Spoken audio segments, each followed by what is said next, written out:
పెండ్లి కాకుండానే తన తల్లికి జన్మించినటువంటి వాడు.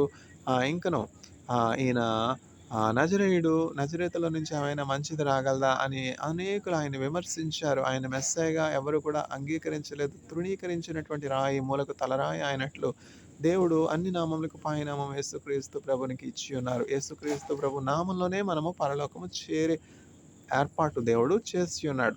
అయితే ఈ సమరయుడు యేసుక్రీస్తు ప్రభు ప్రేమకు నిదర్శనముగా ఉన్నాడు.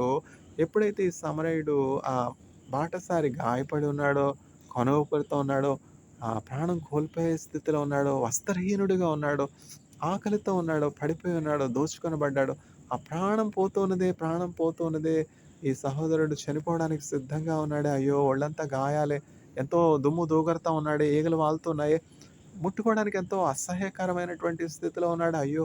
ఇప్పటికి ఎన్ని దినాలయిపోయిందో, ఈ మూల పడిపోయినాడే. చూడండి, నాకెందుకు కొంచెం చస్తే చచ్చాడులే, ఈ మురికి కోపం నాకెందుకు అనుకున్నాడా? మదర్ తెరిస్సా గారు ఎంతో దయ కలిగి, ప్రేమ కలిగి, కుష్ఠరోగుల గాయాలు కట్టి, ఎలకల చేత శరీర భాగాలు తినివేయబడి, అందరి చేత విడనాడబడి, కుళ్ళు కాలువల ప్రక్కన పడవేయబడినటువంటి చావుకు సిద్ధమైనటువంటి మనుష్యుల దగ్గరికి వెళ్ళి, హుగ్లీ ప్రాంతంలో, కలకత్తా ప్రాంతంలో చనిపోవడానికి సిద్ధముగా కొన ఊపిరితో ఉన్నటువంటి వారి దగ్గరికి వెళ్ళి, ఆహ్, ప్రాణాలు కోల్పోతున్నటువంటి సమయంలో వారిని చక్కగా శుభ్రం చేసి, వారి కుష్టును శుభ్రం చేసి, ఆహ్, కట్టులు కట్టి, గాయాలన్నీ కూడా చక్కగా కట్టు కట్టి, వాళ్ళని నిర్మల్ శిశు భవన్‌కి, తర్వాత లెపర్డ్స్ హోమ్స్‌కి తీసుకొని వచ్చేవారు. ఒక హిందూ స్త్రీ ఇదంతా కూడా చూసింది. ఆమె ఇట్లా చెప్తున్నది, నేను నాకొక్క రూ. 1,00,000 ఇచ్చినా గూడా అట్లాంటి మురికి స్థితిలో ఉన్నటువంటి, ఆ కూపంలో ఉన్నటువంటి, కుష్టము కలిగినటువంటి ఆ మనుష్యుల్ని నేను ఒక్క రూ. 1,00,000 నాకెవరైనా ఇచ్చి ముట్టుకొనమంటే నేను ముట్టుకొనను. అంత అసహ్యమైంది. నేనెట్లా ముట్టుకుంటాం? అంత కోపంలో ఉన్నటువంటి ఆ మనుష్యుల్ని, అంత దుర్వాసన వస్తున్నటువంటి ఆ మనుష్యుల్ని నేను ఎట్లా ముట్టుకుంటాను? అని జెప్పి ఒక హిందూ స్త్రీ చెప్పింది. ఇప్పుడు హిందువులు, క్రైస్తవులని ఉన్నారు గదా! ముస్లింలని. అంటే ఆవిడ తప్పు చెప్పిందని మనం ఎట్లా చెప్పగలం? మనమైతే ఏం చేస్తాం? మన పరిస్థితి ఎట్లా ఉంటుంది? దేవుని ప్రేమ ఉంటే గాని ఎవరు అట్లా చేయలేరు కదా! మదర్ తెరిస్సా గారిలాగా అందరూ ఉంటారా? మదర్ తెరిస్సా గారు చేశారని మనం చేయగలమా? లేం కదా! అయితే ఈ హిందూ స్త్రీ ఆమె హృదయము ఎంతో తేటతెల్లముగా చెప్తున్నది. ఆమె హృదయంలో నేను మదర్ తెరిస్సా గారి కంటే బాగానే చేయగలను. Mother Teresa గారేనేంటి అనలా. ఆవిడేమంటుందంటే, నాకు రూ. 1,00,000 ఇచ్చిన మదర్ తెరిస్సా గారు చేస్తున్నటువంటి కార్యం నేను చేయలేనే. ఈవిడ ఎట్లా చేస్తున్నది? ఆవిడ హృదయం చూసారా? అంటే ఏంటంటే, అయ్యో! ఈవిడ చేసే పని నేను చేయలేకపోతున్నానే అన్న పశ్చాత్తాపం. నాకు రూ. 1,00,000 ఇచ్చిన నిజమే కదా! వాస్తవమే కదా! నేను చేయగలనా? ఆవిడ యథార్థత కలిగున్నది హిందూ స్త్రీ. ఆ యథార్థ హృదయంతో ఏం చెప్తున్నదంటే, ఈ రూ. 1,00,000 ఇచ్చినా కూడా నేను చేయలేనటువంటి పని ఈవిడ ఊరికనే చేస్తా ఉన్నది. ఈవిడ ఏం మనిషి? ఎంత ప్రేమ, ఎంత ప్రేమ అని చెప్పి ఆశ్చర్యపోయింది. వెళ్లి అడిగింది, అమ్మా మదర్ తెరిస్సా గారు, నేను మీరు చేస్తున్న పనులన్నీ చూసానమ్మా. ఆ కుష్ఠరోగులు చావడానికి సిద్ధంగా ఉన్నారు. ఆ కుళ్ళు కాలవ, దేహం అంతా కూడా బురద. అయ్యో! చావడానికి వాళ్ళ బంధువులు, వాళ్ళకి సంబంధించినటువంటి మనుషులు ఇంట్లోంచి తోసేస్తే, ఊపిరితో మాట్లాడడానికి కూడా లేదు మీరు చేసే ఆ పరిచర్య. అతను చూసి మిమ్మల్ని మెచ్చుకొని మేకతోలు కప్పే పరిస్థితి కూడా లేదు, స్పృహ కూడా లేదు. అట్లాంటి వాళ్ళని మీరెట్లా ఆదరిస్తూ ఉన్నారు? వారి గాయాలు ఎట్లా కడుతూ ఉన్నారు? ఎట్లా శుభ్రం జేస్తూ ఉన్నారు? ఇది ఎలాగు సాధ్యమో నాకర్థం కావట్లేదు అని హిందూ స్త్రీ అడిగింది. అప్పుడామె మదర్ తెరిస్సా గారు ఏం చెప్పారంటే, "అమ్మా, నువ్వు చెప్పింది వాస్తవమే అమ్మా. నువ్వు రూ. 1,00,000 ఇస్తే ముట్టుకోనంటున్నావు. 1,00,000 కాదమ్మా, నువ్వు ₹1,00,00,000 ఇచ్చి నన్ను వాళ్ళని ముట్టుకోమన్నా కూడా నేను ముట్టుకోను. నేను నీలాగానే ఉంటే, నువ్వు ₹1,00,00,000 ఇచ్చి నన్ను ముట్టుకోమంటే కూడా నేను అట్లాంటి వాళ్ళని అశుభ్రమైనటువంటి స్థితిలో, అపవిత్రమైనటువంటి స్థితిలో, దుర్వాసన కొడుతున్నటువంటి ఈ దేహం బావుంటేనే, ఏమన్నా అనారోగ్యం వస్తే చూడండి, ఒక్క వారం రోజులు మంచం పడితే చూడండి, ఆ బెడ్ మీదే మలమూత్రాలు విసర్జించేవాడిని చూడండి, ఎంత కష్టం, ఎంత కష్టం, ఎంత కష్టం, ఎంత కష్టం. ఈ దేహం బాగా పనిచేసేంత వరకే, లేకపోతే ఈ దేహము ఎంతో బాధాకరమైనటువంటి, భరించలేనటువంటి వ్యాధులు కలిగినటువంటి బిడ్డలు ఎంత ఆక్రందనలో ఉన్నారు. మరణం కొరకు వాళ్ళు కాచుకొనున్నారు. మరణాన్ని వాళ్ళు వెతుకుతున్నారు. అయినా మరణం వాళ్ళకి రావట్ల. అట్లాంటి బాధ అనుభవించే వాళ్ళు కూడా దేహాన్ని బట్టి ఉన్నారా? లేరా? చెప్పండి. చాలామందున్నారు. Teeth problem, liver problem, lung problem, eye problem, hand problem, అయ్యో! ఎన్ని వ్యాధులు. ఈ బాధలేమి లేకుండా మనం ఉన్నాము అంటే, మనం దేవుడిని స్తుతించాలా వద్దా? అది కేవలం దేవుని కృప. ఇప్పుడు మదర్ తెరెసా గారి దగ్గరికొద్దాం. మదర్ తెరెసా గారు ఏం చెప్పారంటే, "అమ్మ నువ్వు 1,00,000 అంటున్నావు. నువ్వు 1,00,00,000 ఇచ్చినా కూడా నేను కూడా ముట్టుకోనమ్మా. అయితే నేను వారిలో యేసుక్రీస్తు ప్రభువుని చూస్తూ ఉన్నాను. నాకు వారు యేసుక్రీస్తు ప్రభు వారిలో నాకు యేసుక్రీస్తు ప్రభు కనబడుతూ ఉన్నాడమ్మా. నా యేసయ్యకి నేను చేయనా అమ్మా? అందుకని నేను చేస్తా ఉన్నానమ్మా" అని చెప్తే ఆవిడ ఎంతగానో ఆశ్చర్యపోయింది. ఆశ్చర్యపోయి ఏడవడం మొదలెట్టింది. "అమ్మా నువ్వు యేసయ్యని చూడగలుగుతున్నావు. నేను చూడలేకపోతున్నాను. నీ ప్రేమ దేవుడు నాకు కూడా ఇచ్చును గాక" అని చెప్పి ఏడుస్తూ వెళ్ళిపోయింది. చూసారా? అట్లనే ఈ సమరయుడు అందరి చేత తక్కువ కులస్తుడు, నీచుడు, తర్వాత ఆహ్, చెడ్డ మనుష్యుడు అని మనుషుల చేత ముద్ర వేయబడి, ఊరు వెలుపట ఉన్నటువంటి అంటరాని వానిగా ఎంచబడుతున్నటువంటి సమరయుడు ఈ పేద దీన స్థితిలో దోచుకొనబడినటువంటి ఆ వ్యక్తి దగ్గరని చూడగానే వచ్చి ఏం చేశాడు? అతని దగ్గర గాడిదున్నది. గాడిద అంటే పూర్వం ఇప్పుడు గుర్రాలు లేవు గదా! ఇప్పుడు మనకి సైకిల్ ఉంది. తర్వాత టూ వీలర్ ఉంది. స్కూటీ ఉంది. ఆ తర్వాత కారుంది. కారు అనుకుందాం లేకపోతే. అతని కారు అక్కడ ఆపేసి, ఆ కార్‌లో పెట్టుకొని అతన్ని ఎక్కించుకొని, అతన్ని చక్కగా శుభ్రం జేసి, అతని గాయాలు కట్టి, బ్యాండేజ్ వేసి, నూనె, తైలమో, తర్వాత ద్రాక్షారసము పోసి యాంటీసెప్టిక్. ద్రాక్షారసం అంటే యాంటీసెప్టిక్. తైలంతో అతని గాయాలు మెత్తన జేసి, ఆ ద్రాక్షారసం పోసి, కట్టు కట్టి, చక్కగా శుభ్రం జేసి, అతని నోట్లో నీళ్లు పోసి, ఆ! అతనికి కొంచెం ద్రాక్షారసం ఇచ్చి, అతని ప్రాణము నిలబెట్టి, చక్కగా అతని కార్‌లో పెట్టుకొని, ఆ కార్‌లో తీసుకొని వెళ్ళి, ఆ 7 డే ఇన్ అని ఒక హోటల్ ఉందనమాట అక్కడ. ఆ 7 డే ఇన్ అనే హోటల్‌లో చక్కగా అతనికి వసతి ఏర్పాటు చేసి, చక్కని స్టార్ హోటల్‌లో అతనికి మంచి వెచ్చదనం కలిగించే బెడ్డు, తర్వాత చక్కని బ్లాంకెట్టు, చక్కని బ్రేక్‌ఫాస్టు, ఆ! రాజభోజనం అంటాం గదా! Buffet dinner. ఏం కావాలంటే అది తీసుకోవచ్చు. ఇక్కడ అన్ని రకాలైనటువంటి ఆహారం ఉంటాయి. పాలుంటాయి. తర్వాత పెరుగుంటుంది. తర్వాత ఇంకా పంచభక్ష పరమాన్నాలు అంటాం గదా! అవన్నీ గూడా ఉచితంగా తీసుకొనవచ్చు. ఇతనికి ఏం కావాలంటే అది ఇవ్వండి. ఇవన్నీ గూడా నేను అనుభవించాను గనక నేను చెప్తా ఉన్నాను. చైనా వెళ్ళాను. ఎక్కడుండాలో తెలీదు. ఏం చేయాలో తెలీదు. అయితే మా సూపర్వైజర్ గారు ప్రొఫెసర్ షిన్లింగ్ వాంగ్ సార్, నేను అక్కడికి వెళ్ళకముందే నాకొక 7 డే ఇన్ను. అదేమిటి 7 డే ఇన్ను? ఆ స్టార్ హోటల్‌లో నేనెప్పుడు ఉండలేదే. నేను ఎక్స్‌పెక్టే చేయలేదే. Eyes have not seen, ears have not heard, nor human heart has comprehended what God has prepared for them that love him. అర్థం కాలేదు కదా! అర్థం కాదు. సర్ आप कहाँ से पढ़ा रहे हैं? क्या पढ़ा रहे हैं? हमें कुछ समझ में ही नहीं आ रहा है. మా స్టూడెంట్స్ ఇచ్చే ఫీడ్‌బ్యాకు.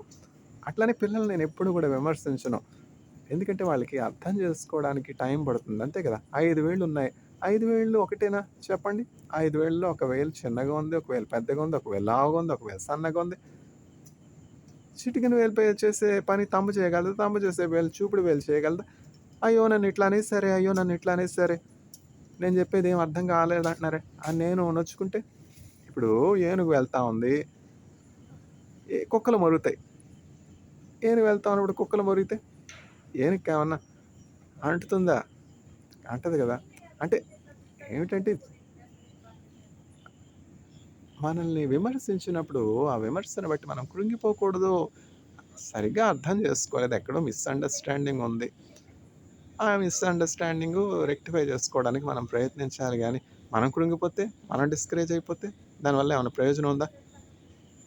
నా భర్త నన్ను అనుమానించాడు, నిప్పులో దూకమన్నాడంటే, సీత సీత గారు ఆత్మహత్య చేసుకుంటే లవకుశులున్నారా? లేదు గదా! అట్లా ఉంది పరిస్థితి. ఎంతమంది స్త్రీలు సూయిసైడ్ చేసుకోవడానికి పరిగెడుతున్నారు తమ భర్తల చేత పీడించబడి. అట్లా ఉంది పరిస్థితి.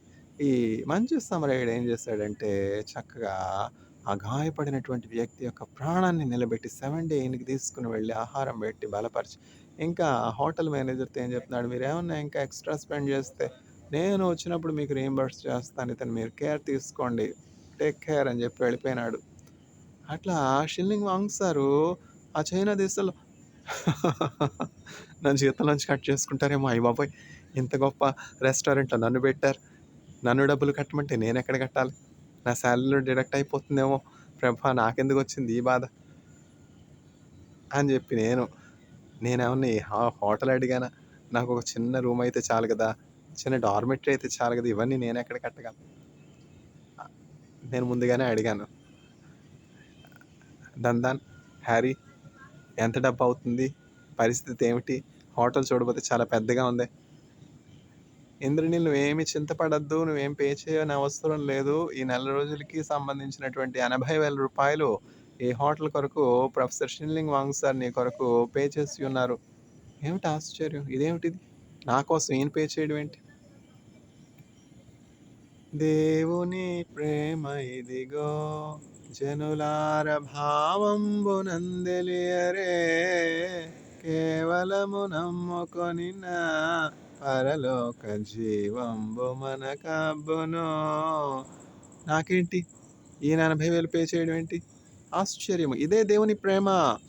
దేవుని ప్రేమ ఇదిగో జనులార భావంబునందెలియరే. నేనేమి ఎక్స్‌పెక్ట్ చేయలేదు. ఆయన ఇస్తానని గూడా చెప్పలేదు. అట్లా దేవుని కార్యాలు గొప్పగా ఉంటాయి. Eyes have not seen, ears have not heard, nor human heart has comprehended the things that God has prepared for those that love him. దేవుడు తను ప్రేమించినటువంటి వారి కొరకు సిద్ధపరిచినటువంటి స్వాస్థ్యము కంటికి కనపడదు, చెవులకు వినపడదు, హృదయానికి గోచరము కాదు. ప్రతిరోజు breakfast Indraneel you can have breakfast in the star hotel. Professor Shinling Wang sir has already paid. బ్రేక్‌ఫాస్ట్‌కి వెళ్లి చూస్తే కేకులు, ఇంకా ఇంకా 20, 30 ఐటెమ్స్ ఉన్నాయి. అవి నేనెప్పుడు తినలేదు గూడా. అంతా చక్కని జపనీసు, చైనీస్ ఇంకను అనేక ఫారిన్ నేషనల్స్ వచ్చి వాళ్ళతో కూడా ఆ భోజనం బల్ల దగ్గర నన్ను కూర్చోబెడితే దేవుడు, ఇదేంటి నాయనా నేను దీనికి అర్హుడనా? ఎందుకయ్యా ఈ కృప? అని జెప్పి నేను దేవుడిని మహింపరిచాను. అట్లా పెంట కుప్పల మీద నుంచి దేవుడు దీనులను లేవనెత్తువానిగా ఉన్నాడు. ఆయన సంతులేని దాన్ని ఇల్లాలుగాను, కుమారుల సంతోషము గల తల్లిగాను చేయను. ఆయన దీనులను, దరిద్రులను పెంట కుప్పల మీద నుంచి లేవనెత్తి ఘనులతో కూడా కూర్చుండబెట్టి ఏమిటిది? కీర్తనల గ్రంథం 113వ అధ్యాయం సామ్ 113. వాక్యం అట్లా ముద్రితం అయిపోవాలి హృదయంలో. వాక్యం అట్లా చెక్కబడాలి హృదయంలో. ఇవన్నీ ఇప్పుడు నేను చదివానా? ఇప్పుడు చదివి చెప్పగలనా? మంచి సమరయుడు. దయ చూపించాడు కదా! అది దయ అంటే. అట్లా మనం అవసరతలో ఉన్నటువంటి వారికి దయ చూపించాలి. వాళ్ళకి దయ చూపిస్తే నాకేం వస్తుంది అనుకుంటున్నారా? లేదు లేదు. ఇదిగో ప్రతివానికి ఇచ్చుటకు నేను సిద్ధపరిచినటువంటి జీతం నా ఎదురుంది. చాలామందికి అడిగిన వారికి లేదనుకోండి ఇచ్చాను. నేను లేనటువంటి పరిస్థితిలో ఉన్నప్పుడు దేవుడు నన్ను విడిచిపెట్టాడా? చైనా తీసుకొని వెళ్లి చైనాలో నా కోసం ప్రొఫెసర్ గారు 80,000 కట్టడం ఏంటి? ఒక్క రూపాయి కూడా నా దగ్గర తీసుకోకపోవడం ఏంటి? 1,50,000 జీతం అన్నారు. ప్రభా! ఇదేంటి నేను ఇజ్రాయెల్‌లో 6 సంవత్సరాలు 1,50,000కి చేశాను. కొరియాలో నాకు 2,30,000 సాలరీ ఇచ్చారు. షిన్లింగ్ వాంగ్ సార్ నాకు 1,50,000 ఇస్తానంటున్నారు. ప్రభా! ఇజ్రాయెల్‌లో 6 సంవత్సరాల ఎక్స్‌పీరియన్స్, కొరియాలో 1 సంవత్సరం ఎక్స్‌పీరియన్స్, అది కూడా చూసి నాకు 1,50,000 ఇస్తానంటున్నారు. ఇదేంటి ప్రభా! జీతం 2,30,000 నుంచి 1,50,000కి తగ్గిపోయినదే. ప్రశ్న. అయినా పర్వాలేదు ప్రభా! నువ్వు ఇచ్చావు. చైనా వెళ్ళే అవకాశం ఇచ్చావు చాలు. వాళ్ళు ఇస్తానన్న జీతానికి నేను పని చేస్తానని ఒప్పుకొని వెళ్ళినప్పుడు ఆ 1,50,000 జీతము దేవుడు 2,00,000గా పెంచాడు 6 నెలల తర్వాత. 6 నెలల తర్వాత పెరిగిందంటే 6 నెలలకి కూడా ఎరియర్స్. అంటే నేను జాయిన్ అయినటువంటి దినము అంటే ఏప్రిల్ 14వ తారీఖు మొదలుకొని నవంబర్ 6 నెలలకు జీతము పెరిగినటువంటి ఆ కాలము ఎరియర్స్ ఇచ్చారు. ఏమిటిది? Ice have not scene. నా ప్రాణమా నా అంతరంగమా నాలో ఉన్న నా సమస్తమా యెహోవా చేసిన ఉపకారములలో దేనిని మరువక కొనియాడుమా. ఆ ఆ ఆ సమాధిలో నుండి నీ ప్రాణమును విమోచించి ఉన్నాడు క్రీస్తేసుడు. కరుణా కటాక్షమును నీకు కిరీటముగా, కరుణా కటాక్షమును నీకు కిరీటముగా ధరింపచేసెను ప్రభు యేసుడు. ఆ ఆ ఆ ఆ ఈ మంచి సమరయుడు షిల్లింగ్ మంగ్సరు నా పట్ల దయ చూపించి ఉన్నారు. అందరి చేత దోచుకొనబడి కోన ఊపిరితో విడిచిపెట్టబడినటువంటి నన్ను చైనా దేశస్తులు ఎంతగానో ఆదరించారు. ఆయన ల్యాబ్‌లో నాకే భారం ఉండేది కాదు. నేనేం చేయగలిగితే అదే. మంచి ఎంప్లాయర్. అట్లా విశ్రాంతిలోనికి. The peace of God is awaiting for those that are the people of God. For the people of God the rest is awaiting. అందువల్ల దయగలిగి మనం ఉన్నప్పుడు నిశ్చయముగా దేవుడు మన ఎడల దయ చూపువాడై ఉన్నాడు. May the lord grant the audience a heart to show mercy to the needy, so that they will receive mercy from the sovereign Lord in the time of need. Amen.